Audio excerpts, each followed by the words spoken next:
So in the child passenger safety space, obviously we talk a lot about using your car seat correctly, different stages, and the importance of using your harness properly and making sure it's in the right position and tight enough. But we don't talk a lot about why that is so important. So today, Holly and I are going to talk to you about the 3 stages of a crash.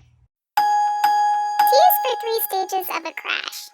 In our first video, A is for anti-rebound bar, we talked a little bit about how things move in a crash. Remember, everything is going to move towards the point of impact. If you think back to high school physics for a moment, you may recall Newton's first law of motion. And that's everything in motion will continue in motion until acted on by an outside force. In the case of a crash, everything continues toward the point of impact until something stops it. The first stage of the crash is the vehicle crash. And this is when the vehicle hits something. That's where we're going to start to see the vehicle crumple and fold as a result of the crash. So in this case, whatever the vehicle hit is the thing that stops it. Stage 2 is the human collision. Now, in a vehicle, obviously, people who fit into seatbelts, we're going to be wearing seatbelts that hold us into place so that we are not flying around hitting dashboards or windshields or other passengers. Children wear 5-point harnesses to keep them contained in their car seat.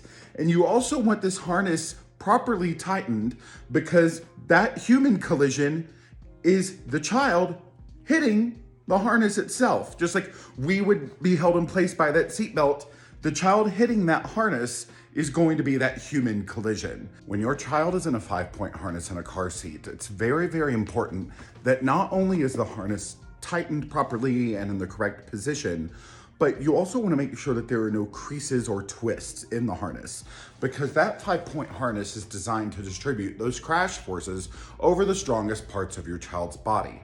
The third crash is the internal crash, and this is our internal organs making contact with our skeletal system. This is where some of those really serious internal injuries can occur. I cannot emphasize enough, if you are ever in a crash, please seek medical attention. It is important to also look for internal injuries that may not be immediately visible to you. By maintaining safe driving habits and following best practice for car seat safety, we have a huge opportunity to reduce the severity of injury for our occupants and others on the road. For more expert baby and toddler safety tips, follow the Jamie Grayson and Safe Beginnings.